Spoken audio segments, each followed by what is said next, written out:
iOS 18 comes packed with a ton of huge upgrades, some of which were leaked and some of which that weren't. And out of literally hundreds of changes, there are 10 specific ones that I'm looking forward to the most. And just like how I'm looking forward to later today, when we'll be launching our beautiful Serene Summer Wallpapers pack by Hannah. If you're looking for some perfect hand-drawn wallpapers for the summer season, we've got you covered, with 10 beautiful, simple, and pastel designs. Simply search for WallpaperZ in the App Store or the Play Store, or click the link below. Okay, so my number 10 iOS 18 feature is actually something very simple that I don't get how Apple took this long to implement, and that is reassigning the lock screen toggles. Apple first introduced this with iOS 11 back in 2017, and I've been complaining about this for years, how I wasn't a fan of having that camera toggle there, as number one, it is slower than just swiping to the left to launch the camera, and number two, the iPhone 15 Pro introduced the action button that I was using myself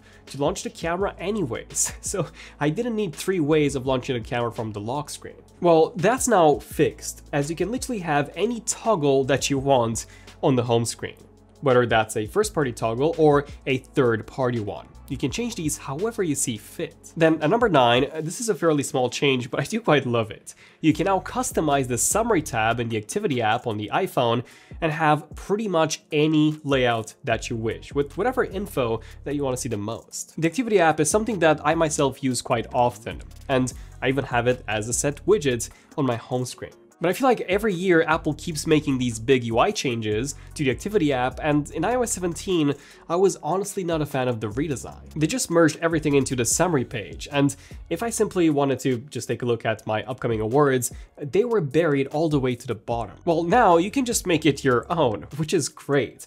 And you can even have specific training sessions and stats in there as you see fit, so it's fully customizable, which I absolutely love. My 8th favorite feature is the new Siri. Now, I know, it's quite low on my list, and that's because I don't really use Siri almost at all. And I don't really see that changing that much, especially with, the broader capabilities of Apple Intelligence, which I'll be covering soon.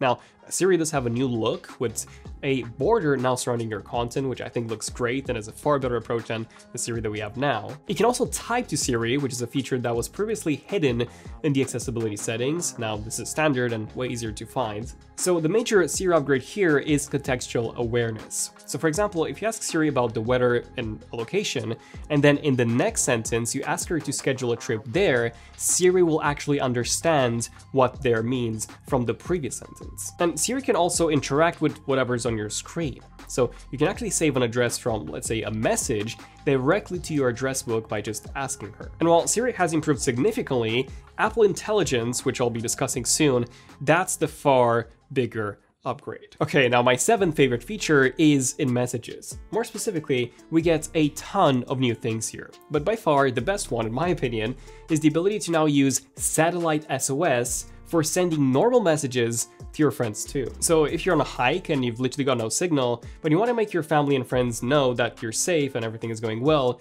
you'll be able to send them a message now. And the best part is that it doesn't even have to be via iMessage. This works via simply SMS too. You can also schedule a message to be sent later, which I absolutely love, and you also get far more text effects than ever before, which are now word-based rather than sentence-based, which does make me want to use them even more. But yeah, there are just way more messages changes, which I'll be going over in our deep dive hands-on video. These were just my top ones. Okay, and number 6, you can now lock specific apps under Face ID or Touch ID. So if you've got some sensitive info in some apps, let's say that you like writing some passwords in your Notes app, or you have some important work planning or journaling in Notion, you can lock those apps behind Face ID, just like you already can in some financial apps right now.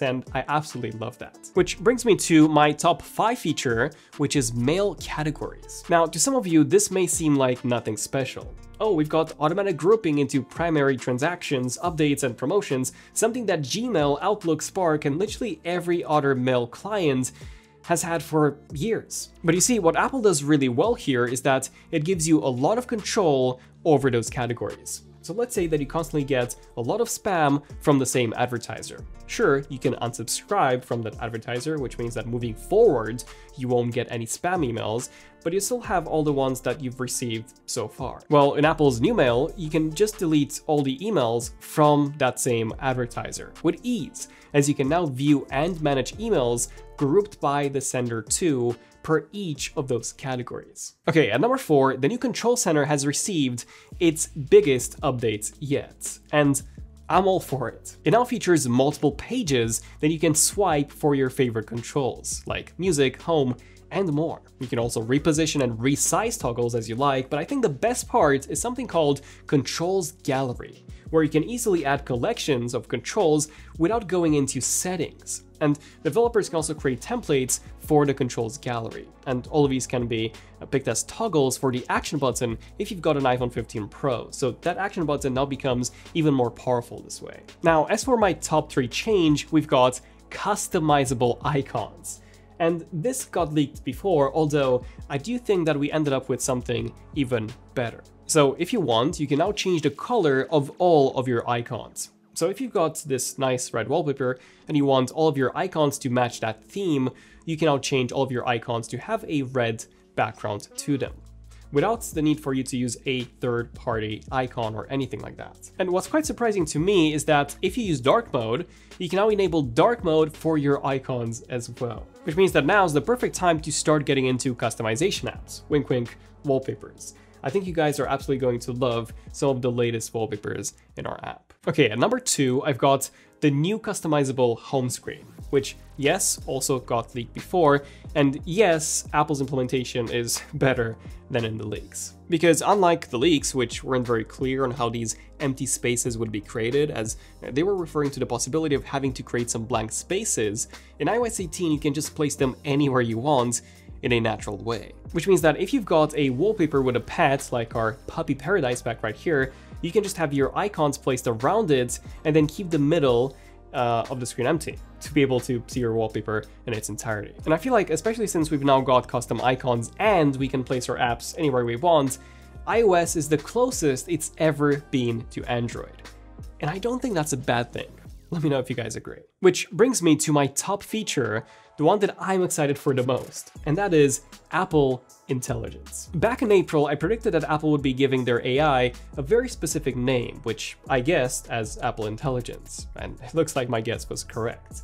And unlike ChatGPT, which is a single app, Apple Intelligence works across all of Apple's apps, and even third-party apps too. Now, one of my favorite Apple Intelligence features is the ability to rewrite text in a friendlier or more professional way, similar to Copilot, but Apple Intelligence works anywhere, in Apple's Notes, in Apple's Mail, and more. It can also be used to summarize text. So, for example, if you get a long email, you can just press here and summarize it in a second. You can even see a summarized preview of the email, which is so good. And this feature does extend to other apps as well, including third-party ones. So Apple's Intelligence connects all of your apps, and then it also enhances Siri's capabilities. For example, Siri can now arrange to pick up your mom from the airport, and it can recognize previous text messages and create an itinerary based on those messages. It can also find some very specific photos and then email them to the right person in just one sentence. So yeah, the essence of Apple Intelligence is its contextual awareness, helping you in everything you do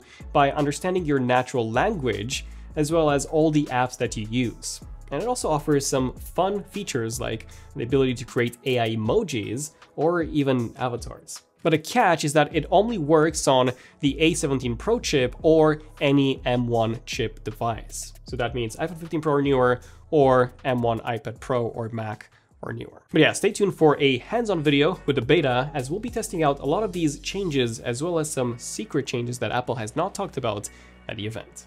I'm Daniel, this is Enough Tech, and I'll see you guys in the next one. It's Enough Tech, signing out. Cheers.